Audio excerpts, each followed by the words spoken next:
पे काम आ जाते हैं। तो ध्यान से सुनना, सॉल्युबिलिटी से रिलेटेड अगर हम बात करें कि सॉल्युबिलिटी ऑफ कंपाउंड पे किस तरह से क्वेश्चन आते हैं, उनके ऑर्डर पूछे जाते हैं।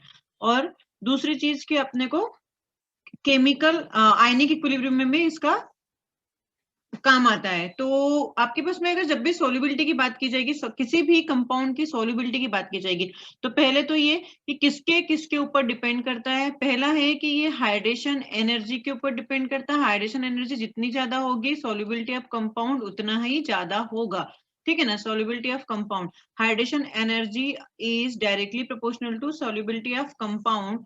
दूसरा है मेरे पास में डाइलेक्ट्रिक कांस्टेंट। अगर कोई आपके पास में सॉल्वेंट है और उसका डाइलेक्ट्रिक कांस्टेंट ज्यादा है, तो डाइलेक्ट्रिक कांस्टेंट जितना ज्यादा होगा, सॉल्युबिलिटी उतनी ही ज्यादा होगी। तीसरा है मेरे पास में लेटाइस एनर्जी। लेटाइस एनर्जी मतलब कोई बॉन्ड कितना स्ट्रांगली बॉन्डेड है, उसको तोड़ने के लिए मुझे क्या जरूरत पड़ेगी। जैसे आयनिक बॉन्ड बनता है, आयनिक कंपाउंड बनता है, तो 1 मोल आयनिक कंपाउंड के बनने के टाइम पे या 1 मोल आयनिक कंपाउंड को तोड़ने में, अब बन रहा है टूट रहा है तो डिपेंड करता है कि आप बॉन्ड बना रहे हो तो एनर्जी रिलीज हो रही है, तोड़ रहे हो तो आप एनर्जी दे रहे हो। तो उसके लिए जितनी एनर्जी रिक्वायर होगी उसे हम बोलते हैं लेटाइस एनर्जी। और लेटाइस एनर्जी और सॉल्युबिलिटी में इनवर्सली प्रोपोर्शनल का रिलेशन होता है। ये चीज हमें आती है समझ में। अब होता क्या है कि यहाँ पे बड़े कंफ्यूजन होते हैं, क्योंकि मेरे पास में हाइड्रेशन एंथैल्पी और लेटाइस एंथैल्पी दोनों ही टॉप टू बॉटम जाने पर, टॉप टू बॉटम जाने पर क्या होती है, टॉप टू बॉटम जाने पर डिक्रीज होती है। तो मैं कैसे अनुमान लगाऊं कि हाइड्रेशन एंथैल्पी के रिस्पेक्ट में और लेटाइस एंथैल्पी के रिस्पेक्ट में हमारी सॉल्युबिलिटी का क्या, कि दोनों ही डिक्रीज होती है। अब बात ये आती है कि दोनों ही अगर आपकी डिक्रीज हो रही है तो कुछ भी नहीं है ना, यहाँ पे आपको ऑर्डर ऐसे याद रखना है कि किस क्या बना है, कैसे बना है, उस हिसाब से सॉल्युबिलिटी इसके ऊपर डायरेक्टली प्रोपोर्शनल है। मतलब हाइड्रेशन एंथैल्पी ज्यादा है लेटाइस एनर्जी से, तो आपकी सॉल्युबिलिटी बढ़ जाती है। तो उसमें मैं आपको एक कंक्लूजन निकाल के देती हूँ कि आपको सॉल्युबिलिटी से रिलेटेड अगर क्वेश्चन आए तो आप ऐसे सोचना कि वो किससे बना है। किससे बना है मतलब जैसे कि एक तो आपका केटायन होगा, जनरली हमारे पास में आयनिक कंपाउंड होते हैं, केटायन और एनायन। आयनिक कंपाउंड में एक केटायन होगा, एक एनायन होगा। तो अगर मेरे पास में केटायन, देखना मैं साइज कैसा बना रही हूँ, छोटा, और एनायन भी क्या है, छोटा है, तो मेरे पास में यहाँ पे मैं एक नोट लिख देती हूँ, more is the radius difference, more is the radius difference between cation and anion, more will be the solubility, more will be the solubility। क्योंकि यहाँ पे मेरे पास में अगर ये समझ में आ गया कि मेरे पास में रेडियस डिफरेंस ज्यादा है, तो सॉल्युबिलिटी भी क्या हो जाएगी, ज्यादा हो जाएगी। अब देखेंगे हमें कैसे समझ में आएगा, तो आप ऐसे देखा करो कि ये छोटा छोटा है, दोनों ही क्या है, छोटे छोटे हैं। तो हमें पता है कि ये स्मॉलर केटायन, स्मॉलर एनायन, मतलब छोटा छोटे के साथ में स्टेबल है, छोटा छोटे के साथ में स्टेबल है। आप ऐसे भी समझ सकते हो, स्टेबल है तो पानी में डालोगे तो थोड़ा सा आपको क्या करना पड़ेगा, मेहनत लगनी पड़ेगी ना, ज्यादा एनर्जी खर्च होगी, तो ये इजीली आपके सॉल्युबल नहीं हो पाएंगे। लेकिन अगर मेरे पास में एक है छोटा अभी केटायन और एक है मेरा एनायन बड़ा, तो यहाँ पे और इसमें ये डिफरेंस है कि यहाँ पे मेरे पास में जो रेडियस रेशियो, जो रेडियस डिफरेंस है वो क्या कम है, यहाँ पे जो रेडियस डिफरेंस है वो क्या ज्यादा है। तो मेरे इस वाले केसेस में जहां जहां पर मेरा केटायन और एनायन में मतलब स्मॉलर एंड बिगर का रेशियो आएगा, मतलब आप ये देख सकते हो इसमें से एनायन भी छोटा हो सकता है, केटायन इसका रिवर्स भी हो सकता है ना। मैं बोल रही हूँ कि यहाँ पे केटायन छोटा है और एनायन मैंने बड़ा करा, इसका रिवर्स भी हो सकता है, तब भी वहां पे क्या होगा, आपका radius ratio, radius difference between cation and anion क्या होगा, मोर होगा। तो इस केस में मेरे लिए सॉल्युबिलिटी क्या हो जाती है, सॉल्युबिलिटी मेरे लिए इस केस में ज्यादा हो जाती है। तो मैं ये बोलूंगी कि ये ज्यादा सॉल्युबल होगा किससे, इससे। अब जैसे कि मेरे पास में हमें कैसे पता चलेगा कौन बड़ा होता है कौन छोटा होता है, तो देखो मेरे पास में ये तो पता ही है कि टॉप टू बॉटम जाने पर हमारे पास में टॉप टू बॉटम जाने पर साइज क्या होता है, टॉप टू बॉटम जाने पर साइज इंक्रीज होता है। तो अगर मैं फर्स्ट ग्रुप के एलिमेंट की बात करूं तो पता है कि टॉप टू बॉटम जाने पर कौन बड़ा होगा, सीजियम आपका जनरली बड़ा होता है। अगर मैं सेकंड ग्रुप की बात करूं तो आपके पास में बेरिलियम जनरली बड़ा होता है। लेकिन अगर एनायंस की मैं बात करूं तो एनायंस में मेरे पास में जैसे NO3 माइनस आ गया, SO4 -2 आ गया आपका, फिर ClO4 माइनस आ गया, उसके बाद में CO3 -2 आ गया, मतलब पॉली एटॉमिक एनायन जो आ गए, ये सारे के सारे पॉली एटॉमिक एनायन जो होते हैं वो क्या होते हैं, हमारे बिगर होते हैं। ठीक है, तो अगर ये किसी के साथ में कंपाउंड बनाते हैं तो हम यहाँ पे देखेंगे रेशो कि वो किसके साथ में बना रहा है। अगर छोटा केटायन है, जैसे कि इसने बेरिलियम के साथ में ClO4 ने अगर बॉन्ड बनाया, किसके साथ में, बेरिलियम के साथ में, तो BeClO4 है ना, तो इसकी सॉल्युबिलिटी क्या हो जाएगी, ज्यादा हो जाएगी। तो अपन एग्जांपल के साथ में देखते हैं। अगर इतनी चीजें समझ में आ गई हो कि केटायन और एनायन का रेशो कैसे देखना, मतलब एक छोटा चाहिए एक बड़ा चाहिए, तो जितना ज्यादा रेडियस डिफरेंस होगा उतनी ही ज्यादा सॉल्युबिलिटी होगी। और रेडियस डिफरेंस ज्यादा देखने के लिए क्या देखना पड़ेगा, कोई एक छोटा होना चाहिए और कोई एक बड़ा होना चाहिए। ठीक है ना। चलो एग्जाम्पल के लिए मैं स्क्रीन वो लेती हूँ, इसका स्क्रीनशॉट ले लो, फिर मैं कुछ क्वेश्चंस बता देती हूँ। बहुत ही छोटा सा पार्ट है, जल्दी खत्म हो जाएगा ये। देखो, अगर आपके पास में आता है LiClO4, NaClO4, KClO4, RbClO4 और CsClO4, तो देखो जरा कि मेरे पास में लिथियम का साइज क्या है, मतलब केटायन क्या है मेरा, बड़ा। ClO4 मेरे के लिए क्या है, ClO4 ये केटायन मेरा सॉरी छोटा है, केटायन स्मॉलर है, एनायन क्या है, बड़ा है इस केस में, तो इसकी सॉल्युबिलिटी क्या होगी, बड़ी होगी।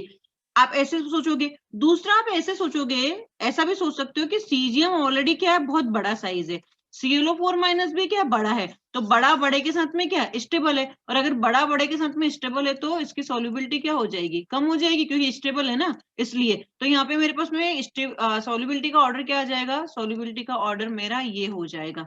समझ पाए ना कि ये क्यों आया, क्योंकि मेरे पास में स्मॉलर केटायन और बिगर एनायन चाहिए, डिफरेंस ज्यादा चाहिए। अगर आपसे कोई पूछे कि NaI, KI, RbI और CSI, इसमें सोल्युबिलिटी का ऑर्डर क्या होगा, बताइए जरा। सोल्युबिलिटी का ऑर्डर इसमें क्या होगा, तो आप देखोगे कि मेरे पास में सीजियम भी बड़ा है, आयोडीन भी बड़ा है, लेकिन मुझे चाहिए क्या, एक छोटा एक बड़ा, मतलब केटायन छोटा, मतलब कोई एक, इसमें वाइस वर्सा भी हो सकता है। तो देखो केटायन मेरा क्या है यहाँ पे, छोटा, एनायन मुझे बड़ा चाहिए, तो सोडियम मेरे लिए क्या है, छोटा है, लेकिन आयोडीन मेरे लिए क्या बड़ा है, तो आपके लिए सॉल्युबिलिटी का ऑर्डर क्या हो जाएगा, ये हो जाएगा।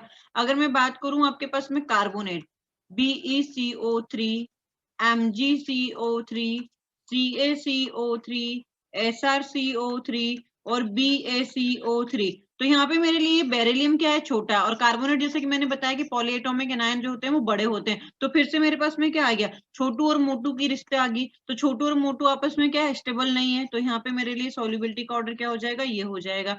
दूसरा, अगर कल ही मैंने एक एग्जाम्पल बताया था BeSO4, मतलब ये सब जो बता रही हूँ ये किसके भी आप पे बता रही हूँ, ये वही तीन फैक्टर है आपके लिए, टाइस एनर्जी, हाइड्रेशन एंथैल्पी, इन्हीं में। तो यहाँ पे क्या हुआ होगा, इसकी हाइड्रेशन एंथैल्पी ज्यादा हो गई होगी, किससे, लेटाइस एनर्जी से, इसलिए ज्यादा सोल्यूबल हो गया। रीजन वही होगा कि सोल्यूबिलिटी कब ज्यादा होगी, जब हाइड्रेशन एंथैल्पी ज्यादा होगी। तो हम हर एक की हाइड्रेशन एंथैल्पी की वैल्यू याद नहीं रख सकते, तो आप इस तरह से इसको याद रखो कि किससे बना है। जैसे BeSO4 हो गया आपका, MgSO4 हो गया, बेरिलियम, मैग्नीशियम, कैल्शियम और स्ट्रोंशियम और BaSO4, तो आप फटाक से क्या बोल दोगे कि यार ये छोटा है केटायन, और एनायन आपका क्या बड़ा है, मतलब ये दोनों क्या है, रेडियस इनका डिफरेंस क्या है, ज्यादा है, रेडियस डिफरेंस ज्यादा है, मतलब इसकी सॉल्युबिलिटी क्या हो जाएगी, ज्यादा होगी। और दूसरा, इसी में सॉल्युबिलिटी के अलावा वो क्या क्वेश्चन पूछ सकता है कि KSP किसकी ज्यादा है, क्या पूछ सकता है इसमें, KSP सॉल्युबिलिटी प्रोडक्ट किसका ज्यादा है, KSP का मतलब क्या होता है, पार्शियल सॉल्युबल,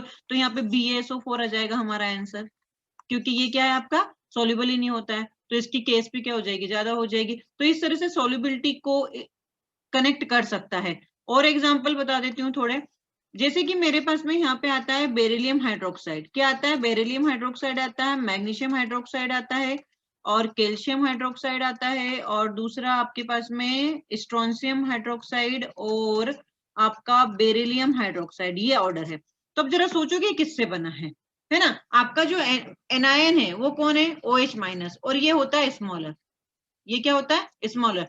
बेरिलियम+2 ये भी क्या होता है, स्मॉलर होता है। तो देखो यहाँ पे क्या हो गया, दोनों ही क्या हो गए, छोटे छोटे हो गए, तो छोटे छोटे जब दोनों होंगे तो इसके केस में मैंने क्या बताया था, सॉल्युबिलिटी लेस होती है, तो सॉल्युबिलिटी लेस है, इसका मतलब मेरे पास में ये तो कम सॉल्युबल है, तो ज्यादा सॉल्युबल कौन होगा, ये होगा।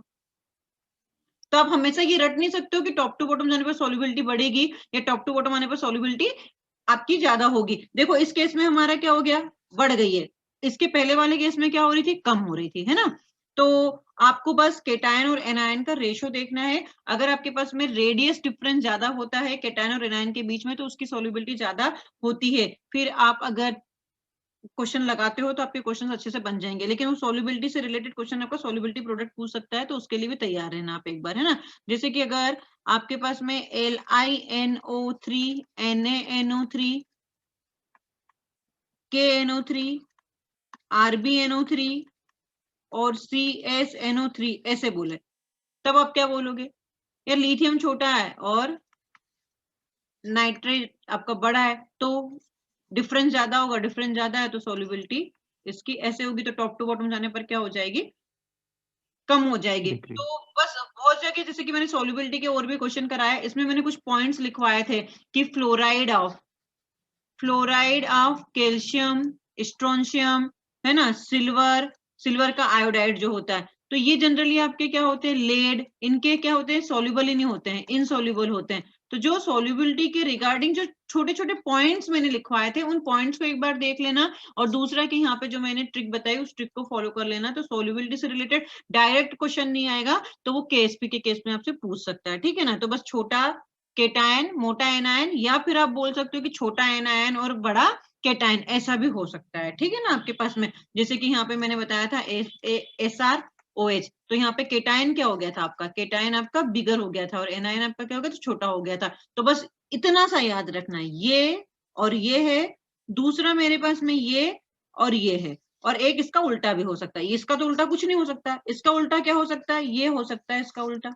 तो इन केस में हमारे पास में क्या हो जाएगी, सॉल्युबिलिटी बढ़ जाएगी। मोरल ऑफ द स्टोरी ये होगी, सॉल्युबिलिटी ज्यादा होगी, और इस केस में क्या हो जाएगी, सॉल्युबिलिटी आपकी कम होगी। बस इतना याद रखना है, ठीक है। आगे बढ़ते हैं। तो ये सॉल्युबिलिटी हो गया। इसके बाद मैं तुम्हें उसका बताती हूँ, हाइड्रोलाइसिस का, क्योंकि हाइड्रोलाइसिस में बहुत कंफ्यूजन होता है। आप एक बार डायपोल मोमेंट तो अगर छूट भी जाएगा तो खुद ही कर लोगे। मैं शेयर करती हूँ कि कैसे ध्यान रखना है आपको, है ना, फाइल शेयर कर रही हूँ, उसमें से मैं आपको बता दूंगी ऐसे ऐसे याद करना है। 1 मिनट रुकना है ना। हाँ मैम। हाँ,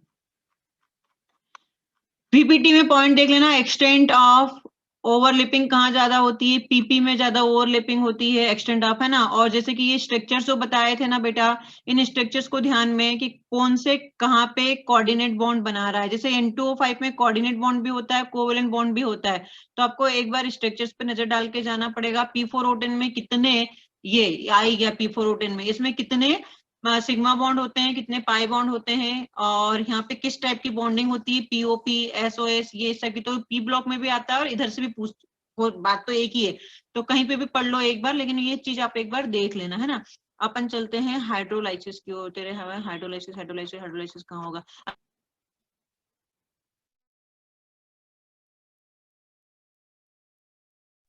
हाँ, है ना, डिस्कनेक्ट हो गया था, नेटवर्क इशू। 1 मिनट रुक जाओ, मैं शेयर कर रही हूँ फाइल।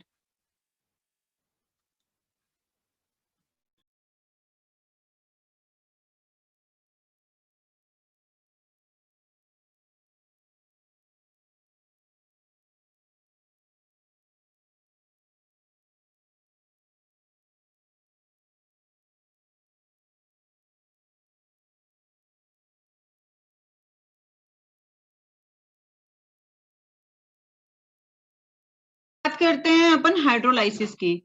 अगर हम हाइड्रोलाइसिस पे जाते हैं तो हाइड्रोलाइसिस में बहुत आसान है।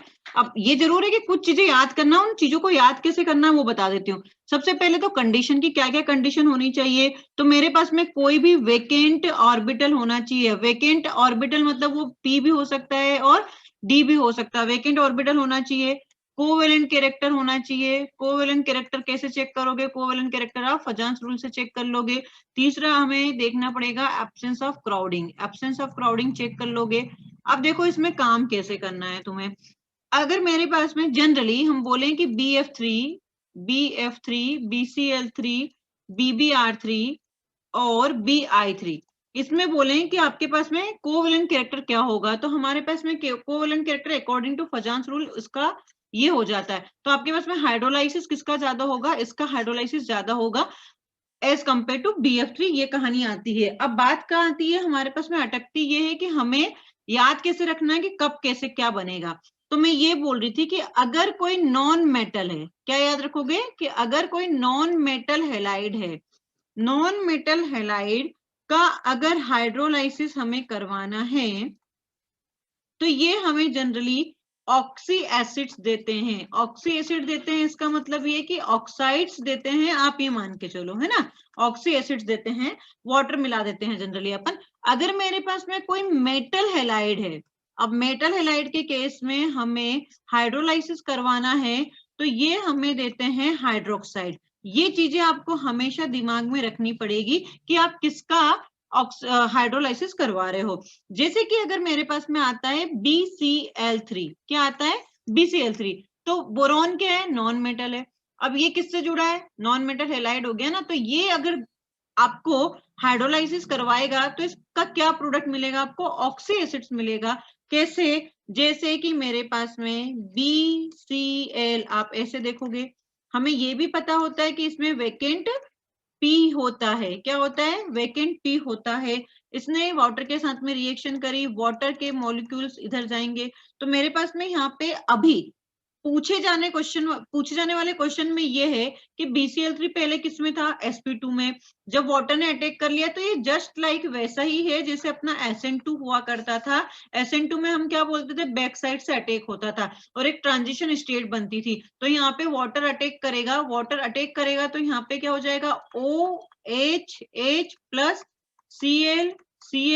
Cl तो अब देखो कितने बॉन्ड बनते हुए दिखाई दे रहे हैं, हमें 4 बॉन्ड बनते हुए दिखाई दे रहे हैं। मतलब 4 बॉन्ड मतलब यहाँ पे sp3 हाइब्रिडाइजेशन हो जाएगा।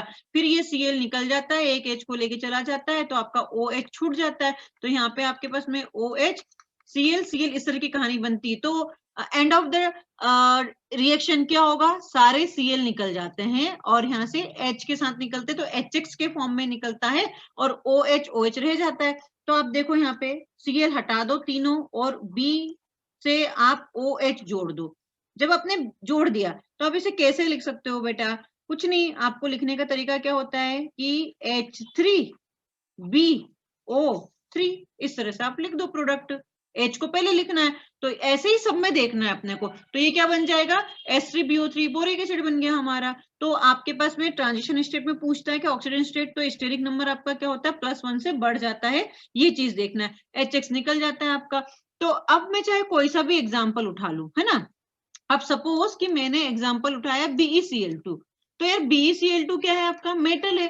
तो मेटल क्या देता है, हाइड्रोक्साइड देता है। तो H2O के साथ में रिएक्शन करके ये क्या दे देगा, ये दे देगा आपका बेरिलियम हाइड्रोक्साइड। तो वही मैंने बोला कि मेटल हेलाइड ले रहे हो या नॉन मेटल हेलाइड ले रहे हो, उसके बिहाफ पे हमें यहाँ पे क्या बनाना है, प्रोडक्ट बनाना है। और ये आपका डाइमर के फॉर्म में होता है और इसका चीज मैंने जिक्र किया था। अब जैसे कि तुम्हारे पास में PCl3 आया, तो PCl3 का हाइड्रोलाइसिस करवाओगे तो तुम्हें ऐसे याद नहीं रहता, मत याद रखो, कोई दिक्कत नहीं है। क्या करो, तीनों Cl हटा दो और देखो OH लगा दो। देख लो जरा, मैंने वही करा। अब देखो इसको वैसे ही अरेंज कर दो जैसे कि मैंने अभी थोड़ी देर पहले अरेंज किया था।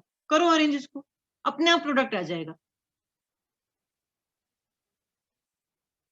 आ गया प्रोडक्ट, क्या आया, H3PO3।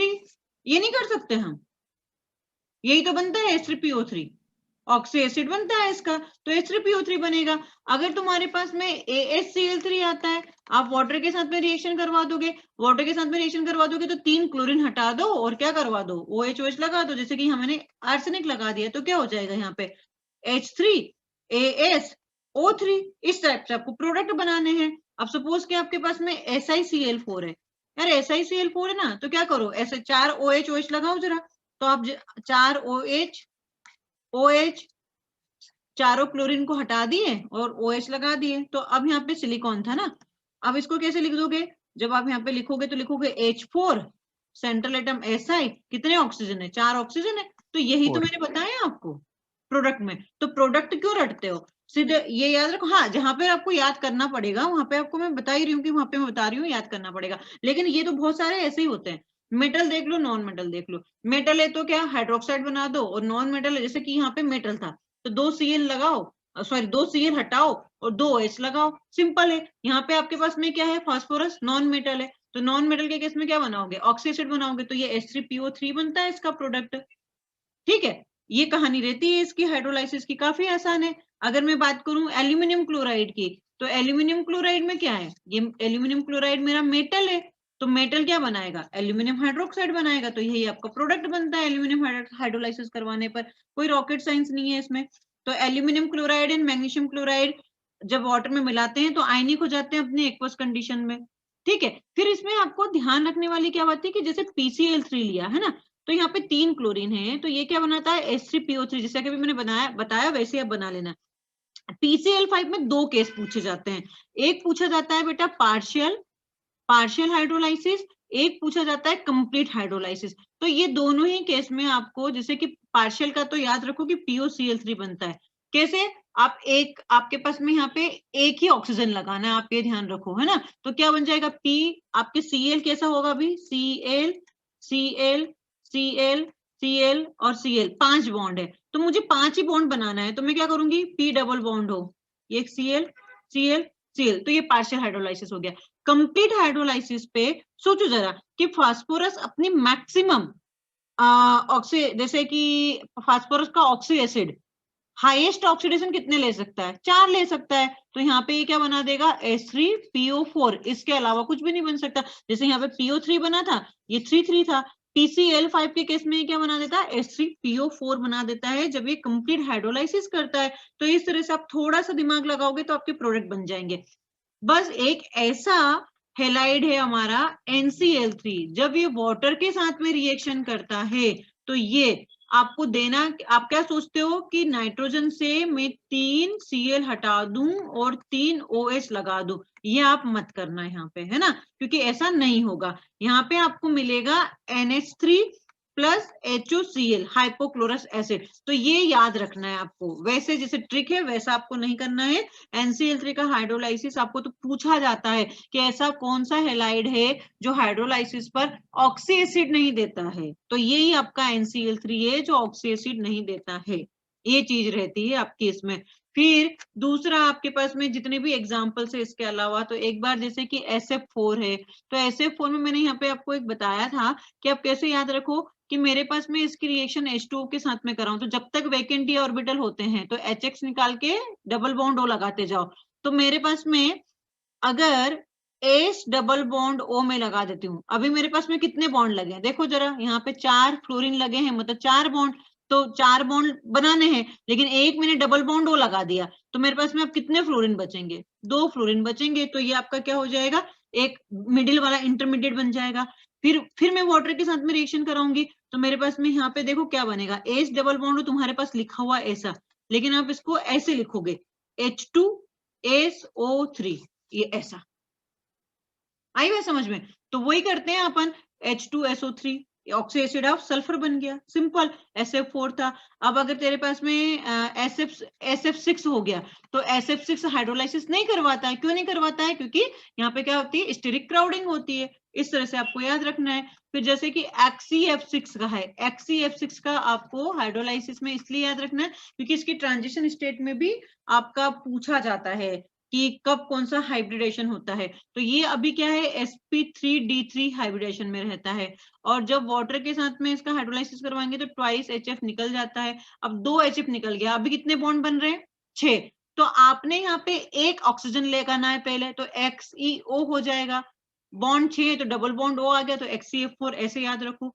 फिर क्या करो, फिर H2O, तो एक ऑक्सीजन और आ जाएगा, तो XeO2F2 आ जाएगा। बॉन्ड से ध्यान रखो कि ऑक्सीजन एक लगा दिया तो अब कितने फ्लोरीन बचे, 4, फिर एक ऑक्सीजन लगा दिया तो कितने आपके पास में बचेंगे, डबल बॉन्ड हो ऐसे हो जाएगा, Xe डबल बॉन्ड O, तो यहाँ पे क्या होगा, फ्लोरीन, तो कितने बॉन्ड है, 6 बॉन्ड है ना, तो मुझे बॉन्ड को 6 ही लेके चलना है, तो उस हिसाब से आप क्या कर दो, क्लोरीन लगा दो, तो ये काफी आसान हो जाता है प्रोडक्ट याद रखना, नहीं तो रटना पड़ता है अपने को।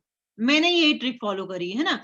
अब जैसे XeF2 बन गया, तो अब यहाँ पे आप हाइब्रिडेशन तो निकाल ही लोगे, जैसे प्रोडक्ट बनता है अपने को पता है हाइब्रिडेशन कैसे निकालते, निकाल लो। फिर फाइनली क्या होगा, एक बार और हाइड्रोलाइसिस होगा, तो ये दोनों आपके फ्लोरीन हट जाएंगे और क्या लग जाएगा XeO3। तो ये मेरा क्या हो जाएगा कंप्लीट हाइड्रोलाइसिस का प्रोडक्ट हो जाएगा, कंप्लीट हाइड्रोलाइसिस प्रोडक्ट।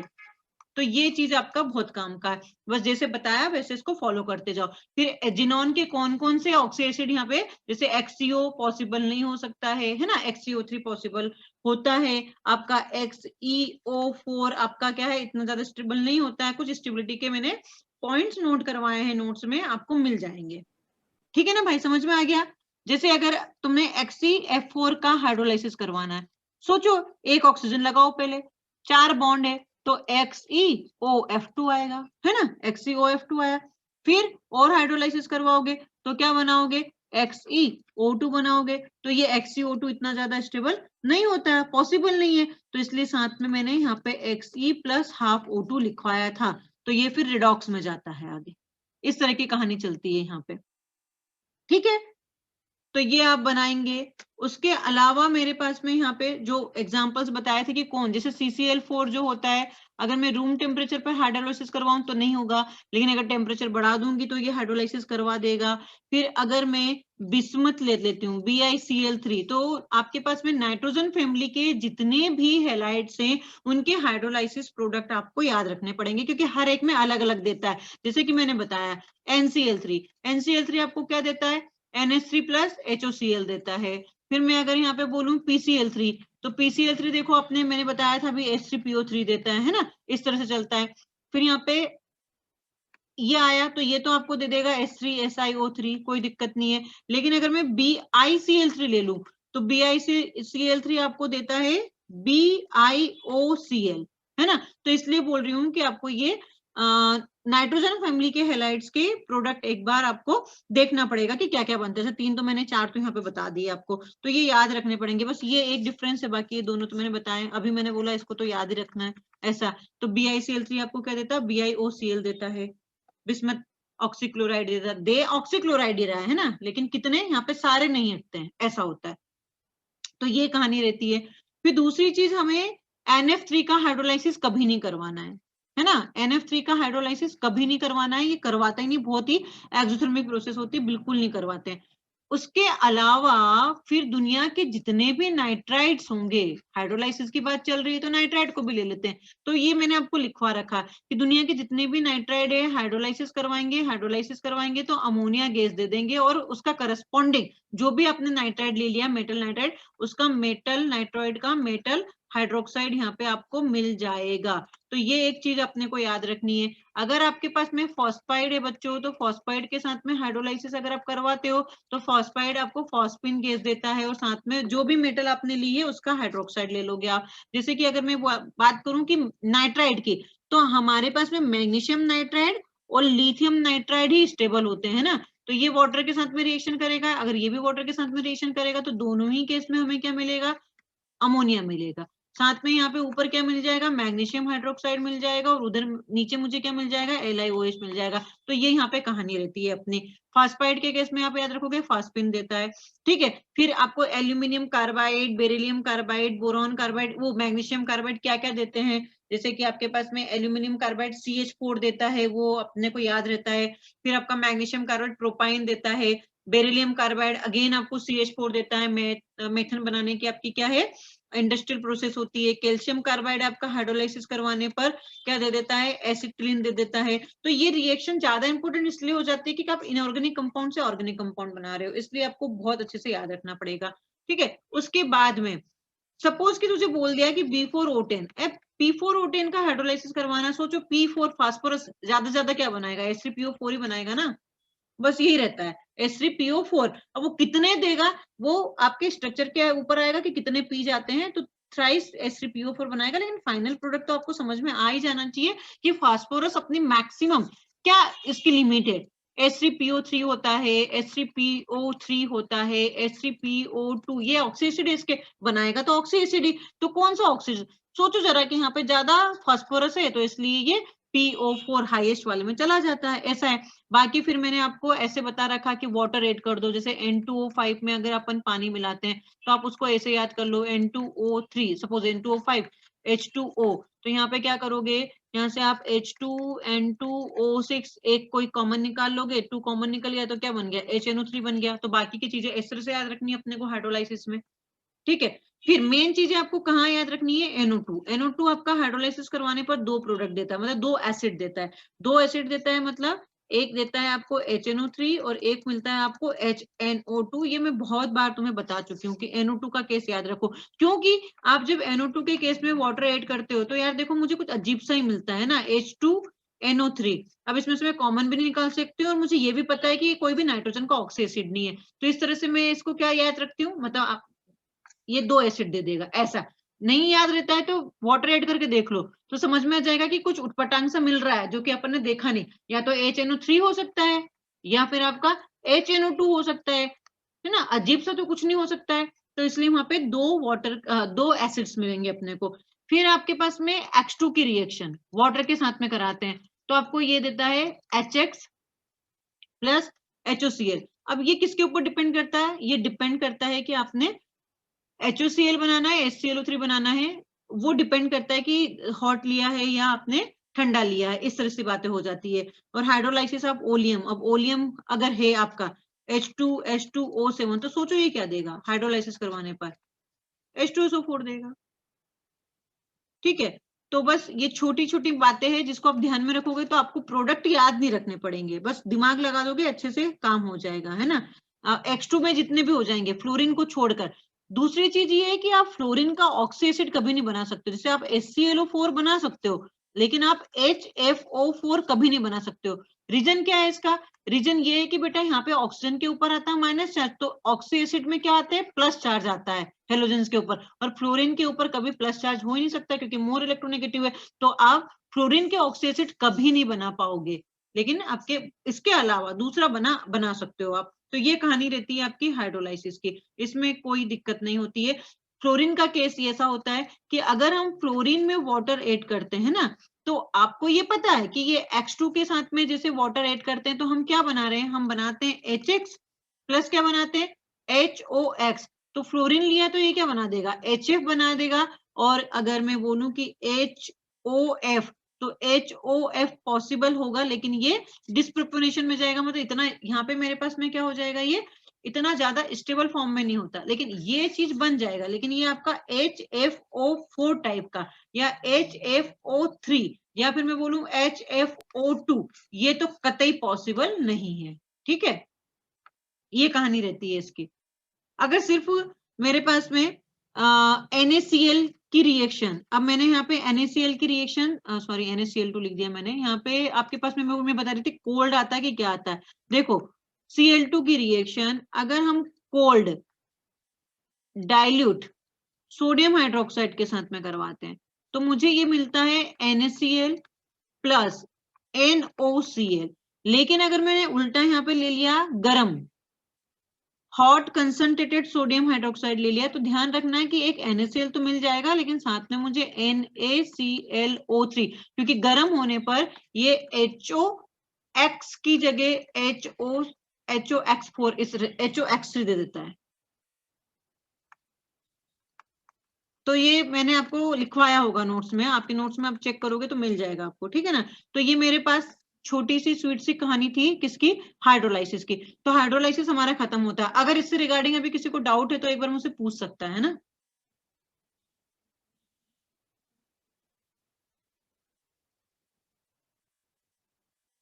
हाइड्रोलाइसिस से रिलेटेड किसी को डाउट है क्या कि किस तरह से प्रोडक्ट बनाना। आई थिंक इससे पहले डाउट हो सकता होगा लेकिन अभी लेक्चर सुनने के बाद मुझे नहीं लगता कि डाउट रहा होगा। अगर हो तो मुझसे पूछ लो, नहीं तो अपन आगे बढ़े, हाँ मैम। है ना। फिर आपको वही कुछ जो आपको याद रखवाने के लिए जो चीज बताई रखी है मैंने, थर्मल स्टेबिलिटी वाले पॉइंट की पॉली एटॉमिक से बना है या मोनो एटॉमिक से बना है, वो वाला पॉइंट आपको रिवाइज करना है एक बार। टॉप टू बॉटम जाने पर डिक्रीज होगा in case of poly atomic, और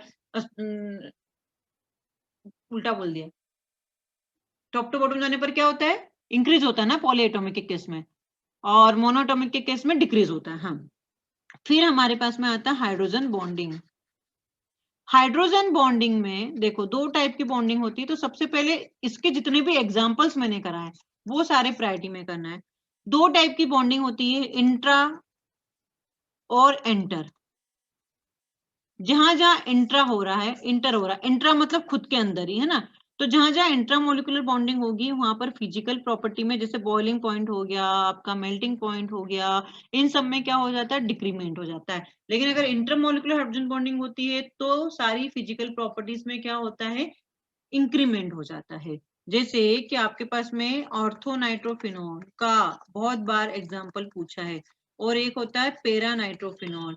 इन दोनों में से बॉइलिंग पॉइंट किसका ज्यादा होगा, तो हम बोलते हैं पेरा नाइट्रोफिनॉल का बॉइलिंग पॉइंट ज्यादा होता है as compared to ortho nitrophenol, क्योंकि यहाँ पे हो जाती है इंट्रामोलिकुलर हाइड्रोजन बॉन्डिंग और यहाँ होती है इंटरमोलिकुलर हाइड्रोजन बॉन्डिंग, ये कहानी रहती है।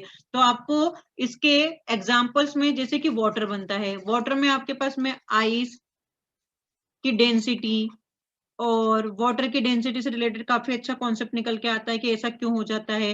तो आपने यहाँ पे वाटर का यहाँ पे बहुत ही अच्छा एक मैंने डायग्राम बनवाया था, अगर आपको याद हो तो, कि वाटर का जो मॉलिक्यूल है आपका ये इस तरह से रहता है, और ये कितने वाटर के मॉलिक्यूल से घिरा रहता है, 4 वाटर के मॉलिक्यूल से घिरा रहता है। जैसे ये OH है तो यहाँ पे मेरे पास में एक जाएगा, आवाज आ रही है क्या,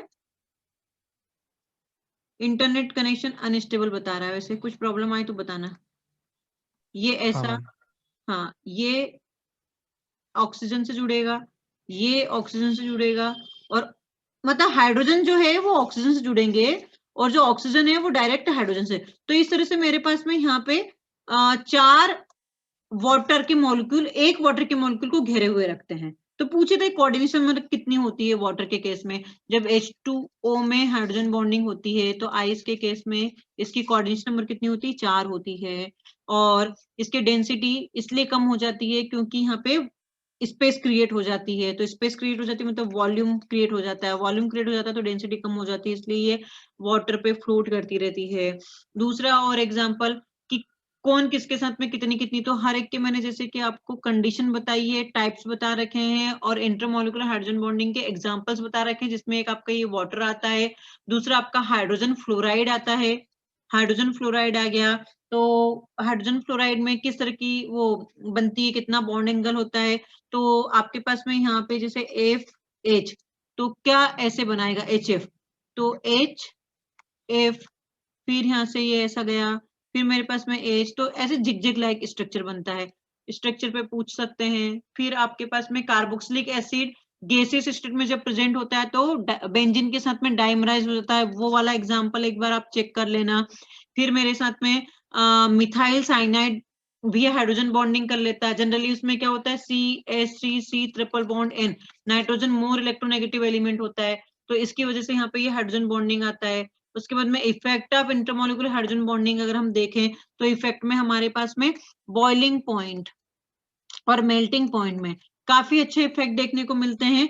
जैसे कि अगर मैं बात करूं वाटर की बात, तो H2O, H2TE, H2SE, H2S, तो यहाँ पे मेल्टिंग पॉइंट का ऑर्डर क्या होगा, जनरली टॉप टू बॉटम जाने पर मेल्टिंग पॉइंट बढ़ता है ना, लेकिन यहाँ पे due to the intramolecular hydrogen bonding ये क्या हो गया, ऑर्डर अपना ऐसा आ जाता है, H2O का ज्यादा हो जाता है, और बॉइलिंग पॉइंट का भी ऑर्डर क्या हो जाएगा अपना, यही हो जाएगा। अगर मैं अमोनिया की बात करूं तो अमोनिया में मतलब नाइट्रोजन फैमिली के केस की बात करूं तो वहां पे थोड़ा सा ऑर्डर आपका आगे पीछे रहता है, इसलिए मैं उसको सजेस्ट करूंगी कि आप ऑर्डर याद करें। जैसे कि ये तो हो गया मेरा मेल्टिंग पॉइंट का ऑर्डर, ये NH3 सबसे ज्यादा, फिर आपका बिस्मिथ आता है, फिर एंटीमनी आता है, फिर आपका ये आता है, लेकिन बॉइलिंग पॉइंट का एज इट इज ये ऑर्डर नहीं आता है, ये आपका मेल्टिंग पॉइंट का ऑर्डर है। अगर मैं बॉइलिंग पॉइंट का ऑर्डर देखूं तो अमोनिया आना चाहिए, लेकिन अमोनिया से पहले आपका BiS3 आता है, वो चीज ध्यान रखना, फिर SbS3 आता है, देन थर्ड नंबर पे आपका अमोनिया आता है। तो यहाँ से ये क्वेश्चन आपके आते ही आते हैं,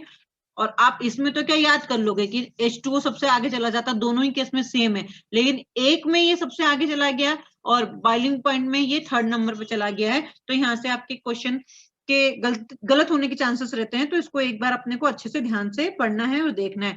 फिर जितनी ज्यादा अच्छी हाइड्रोजन बॉन्डिंग होगी सोल्यूबिलिटी उतनी ज्यादा बढ़ेगी, तो इसीलिए मैं बोलती हूँ C2H5OH एल्कोहल वाटर में सोल्यूबल इसीलिए हो जाता है क्योंकि वो क्या करता है, हाइड्रोजन बॉन्डिंग कर लेता है।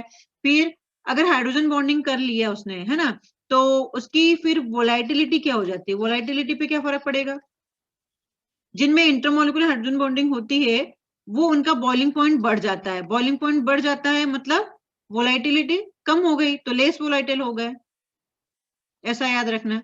ठीक है। इंट्रामोलिकुलर, तो इंट्रामोलिकुलर हाइड्रोजन मतलब कहाँ पर, जहां पर मेरे पास में किस केस में बोल रही हूँ, इंटरमोलिकुलर हाइड्रोजन बॉन्डिंग के केस में बॉइलिंग पॉइंट बढ़ जाता है। तो वो सारे एग्जांपल जहां पर इंटरमोलिकुलर हाइड्रोजन बॉन्डिंग हो गई वो लेस वोलाटाइल होते हैं। ठीक है। इसका उल्टा आपका क्या हो जाएगा, इंट्रा का हो जाएगा। फिर इंट्रामोलिकुलर हाइड्रोजन बॉन्डिंग के केसेस अपने बहुत सारे देखे हैं, वो सारे केस एक बार देख लेना। एक चीज मैंने वहां पे बताई थी, निकिल डाइमिथाइल ग्लाइऑक्सिन जो बनता है, निकिल डाइमिथाइल ग्लाइऑक्सिम वाला, है ना, डीएमजी, डाइमिथाइल ग्लाइऑक्सिम वाला एग्जांपल।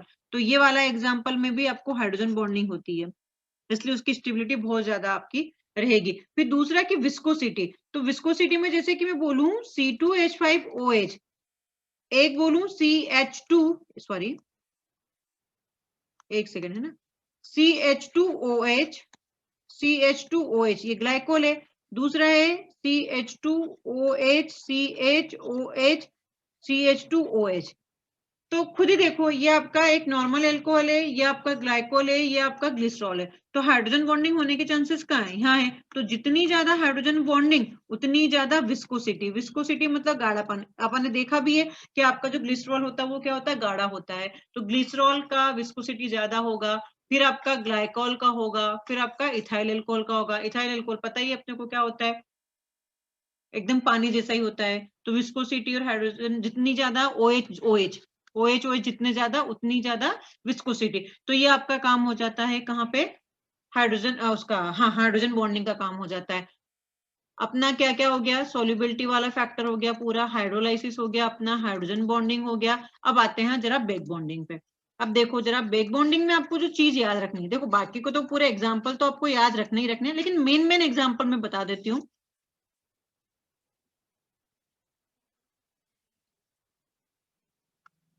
एक एग्जाम्पल बैक बॉन्डिंग से related,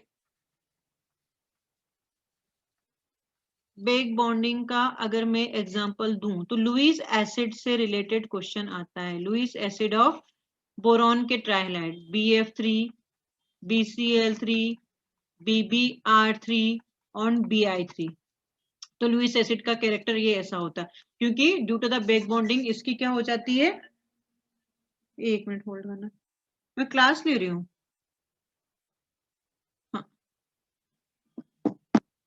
BF3, BCl3, BBr3, Bi3। तो यहाँ पे लुईस एसिड का कैरेक्टर क्यों ज्यादा हो जाता है, क्योंकि यहाँ पे मेरे पास में बैक बॉन्डिंग से सेटिस्फेक्शन नहीं होता, लेकिन यहाँ पे बैक बॉन्डिंग हो जाती है। तो बैक बॉन्डिंग किसके और किसके बीच में होती है, तो इसके लिए मेरे पास में होता है एक डोनर एटम और एक होता है एक्सेप्टर एटम। अगर मैं बात करूं कि डोनर एटम, तो डोनर एटम मतलब लोन पेयर कंटेनिंग होना चाहिए। तो वो जो लोन पेयर कंटेनिंग वाला होगा ना, वो सिर्फ और सिर्फ आपका सेकेंड पीरियड का ही एलिमेंट होगा। क्या होगा, सेकेंड पीरियड का ही एग्जाम्पल होगा। ठीक है। उसके बाद में जो एक्सेप्टर है, तो वो एक्सेप्टर मेरा क्या होगा, ये मेरा जिसके पास एक्सेप्ट कर रहा है लोन पेयर, तो या तो मेरे पास में क्या होना चाहिए, वैकेंट पी होना चाहिए, या फिर मेरे पास में क्या होना चाहिए, वैकेंट डी होता है। तो देखो जब वैकेंट पी वाली बात आए ना, तो सिर्फ और सिर्फ आप बोरॉन के बारे में सोचा करो, है ना, कि बोरॉन का अगर ट्राई हेलाइड आ गया, जैसे BX3 आ गया, BH3 आ गया, तो यही क्या है, इसके पास में वैकेंट पी होता है। और वैकेंट डी के बारे में जब बात आती है तो आप थर्ड पीरियड के एलिमेंट के बारे में सोचा करो, कंफ्यूजन दूर हो जाएगा। थर्ड पीरियड एलिमेंट जनरली आपके क्या होते हैं, वैकेंट डी रखते हैं। तो ये चीज आपको समझ में आनी चाहिए कि इसकी कंडीशन क्या है। अब यहाँ पे एक मोस्ट इंपोर्टेंट पॉइंट ये था कि बैक बॉन्डिंग की वजह से आपका बॉन्ड एंगल इंक्रीज हो सकता है, बॉन्ड एंगल इंक्रीज हो सकता है, लेकिन कभी डिक्रीज नहीं होगा। ये चीज ध्यान रखना, कल भी मैंने इसको डिस्कस किया था। तीसरी चीज आपके पास में मेन मेन क्या क्या एग्जाम्पल है, तो मेन मेन एग्जाम्पल में एक तो मैंने बताया लुईस एसिड का जो ऑर्डर पूछा जाता है उससे रिलेटेड आता है क्वेश्चन। फिर आपका इनऑर्गेनिक बेंजीन, तो B3N3S6 का स्ट्रक्चर वो पोलर आ जाता है बैक बॉन्डिंग की वजह से, ज्यादा रिएक्टिव हो जाता है बैक बॉन्डिंग की वजह से, और प्लेनर हो जाता है बैक बॉन्डिंग की वजह से स्ट्रक्चर, अगर अपन देखते हैं तो। फिर आपके पास में नाइट्रोजन SiH3 होल थ्राइस और नाइट्रोजन CH3 होल थ्राइस, ये बहुत बार क्वेश्चन पूछा है कि इनका हाइब्रिडेशन क्या होगा, इनका स्ट्रक्चर क्या होगा, इसका बेसिक कैरेक्टर क्या होगा। तो ये वाला क्वेश्चंस आपको देखना है कि देखो जनरली हम क्या सोचते हैं कि नाइट्रोजन के पास सराउंडिंग एटम 3 है और एक लोन पेयर होता है। तो ये मेरे पास में क्या होना चाहिए, SiH3 SiH3 SiH3 sp3 hybridisation होना चाहिए। लेकिन नाइट्रोजन का लोन पेयर बैकबॉन्ड कर जाता है सिलिकॉन के वेकेंट इसमें मैंने इसको पहले ही बना दिया सही जो स्ट्रक्चर है, जबकि मुझे पहले इसका गलत बनाना चाहिए था, सॉरी। एक मिनट रुको जरा, हटा देती हूँ इसको, क्योंकि अपन सोचते क्या है कि ये पायरामिडल होना चाहिए अमोनिया की तरह, तो ये आपका लोन पेयर रहा और ये आपके 3 SiH3 रहे। तो होता ये कि SiH3 के वेकेंट P में, वेकेंट D में ये नाइट्रोजन कर जाता है बैक बॉन्डिंग, इसलिए ये स्ट्रक्चर ऐसा हो जाता है। तो आपको लगता है कि पायरामिडल होना चाहिए था, लेकिन ये पायरामिडल ना होके ये होता है प्लेनर। पहली बात तो ये याद रखनी है। आपको लगता है कि हाइब्रिडेशन sp3 होना चाहिए था, लेकिन प्लेनर है तो sp2 हो जाएगा। आपको लगता है कि बॉन्ड एंगल 107 के अराउंड होगा, लेकिन बॉन्ड अब तो 120 के अराउंड हो जाएगा। लेकिन यहाँ पे इस वाले केस में NCS3 होल थ्राइस, ये आपका है नाइट्रोजन, मतलब ऐसे मेरे पास में N नाइट्रोजन से 3 CH3 लगे हैं, तो भैया मेरे पास में कार्बन के पास तो कोई वैकेंट पी नहीं है ना, नाइट्रोजन के ऊपर लोन पेयर तो है, डोनर एटम तो है, लेकिन कार्बन के पास में कोई वैकेंट पी कोई वैकेंट डी नहीं है, तो ये आपका बैक बॉन्डिंग नहीं करेगा। और अगर ये बैक बॉन्डिंग नहीं करेगा तो फिर इसका जो स्ट्रक्चर जैसा है वैसा ही बनेगा। इसका स्ट्रक्चर आपका ऐसा, ये पायरामिडल है, ये मेरे पास में 3 CH3 लगे हुए होंगे यहाँ पे, नाइट्रोजन, नाइट्रोजन से ऐसे यहाँ पे 3 CH3 लगे हुए होंगे, तो ये आपका क्या होगा, और इसका तो क्या हो गया आपका SiH3 SiH3 हो गया। तो मैंने इसके तीनों चारों पार्ट जो हैं वो लिखवाए हैं कि क्या क्या क्वेश्चन आते हैं। ये CH3 हो गया, ये CH3 हो गया, ये CH3 हो गया, ये लोन पेयर है अभी, तो ये लोन पेयर अवेलेबल है, अवेलेबल है तो मतलब बेसिक होगा। इसका लोन पेयर अवेलेबल नहीं है तो ये लेस बेसिक होगा, इन दोनों में अगर कंपेयर करें तो, ठीक है। तो ये बेसिक कैरेक्टर हो गया। उसके बाद में इसका sp3 हाइब्रिडेशन होता है, ये पायरामिडल होता है, ठीक है। और ये क्या हो जाएगा, sp2 हाइब्रिडेशन होता है और ये प्लेनर होता है। ये बहुत फेमस एग्जांपल है और इसे बहुत बार इसमें पूछा गया है ना। तो आपको बैक बॉन्डिंग के जितने भी मैंने एग्जांपल्स बताए ना, वो वही सारे एग्जांपल्स बताए जो कि अभी तक बहुत बार क्वेश्चन में पूछे गए हैं। जैसे कि इसका एसिडिक कैरेक्टर पूछते हैं, तो एसिडिक कैरेक्टर मतलब हाइड्रोजन निकालने के बाद में फिर मेरे पास में C ऐसा आ जाता है, तो ये क्लोरीन क्लोरीन क्लोरीन। तो आप देखो कि मेरे पास में क्लोरीन के पास में तो वेकेंट P नहीं है, लेकिन क्लोरीन के पास में वेकेंट D है, तो ये क्या करेगा, इसके सामने बैक बॉन्डिंग कर जाता है, तो स्टेबिलिटी बढ़ जाती है। तो ये CaCl3 ज्यादा एसिडिक होता है एज कम्पेयर टू CHF3। नहीं तो मैं क्या देखूंगी, मैं अगर ये देखूं कि भैया मेरे पास में फ्लोरीन का -I ज्यादा है तो ये ज्यादा एसिडिक होना चाहिए था, लेकिन ऐसा नहीं होता है क्योंकि ये रेजोनेंस स्टेबलाइज होता है, इसलिए ये। तो इसके जितने भी एग्जांपल्स मैंने बताए बैक बॉन्डिंग के, वो देखना है। फिर दूसरी बात आती है बेटा मल्टी सेंटर्ड की।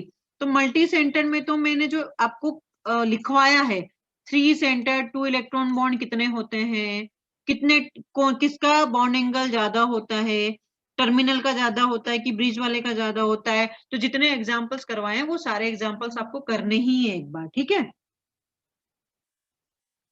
आगे बात समझ में। तो ये आपका शॉर्ट में पूरा एकदम थोड़ा सा मतलब मैंने कोशिश करा था। अब इसका मतलब ये नहीं है कि इतना ही पढ़ना जितना मैम ने बताया, आपको नोट्स तो एक बार सारे ही पढ़ने हैं, गो थ्रू होना है। क्लियर है भाई।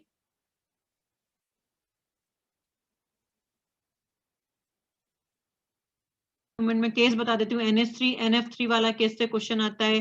फिर आपका CHCl3 CHF3 CHBr3, वहां से क्वेश्चन आता है, तो CHCl3 का डायपोल मोमेंट ज्यादा हो जाता है। तो जो आपके एक्सेप्शनल केसेस है उसको ज्यादा अच्छे से ध्यान रखोगे तो ज्यादा आपके मतलब क्वेश्चंस आने के चांसेस वहीं से रहते हैं, ठीक है।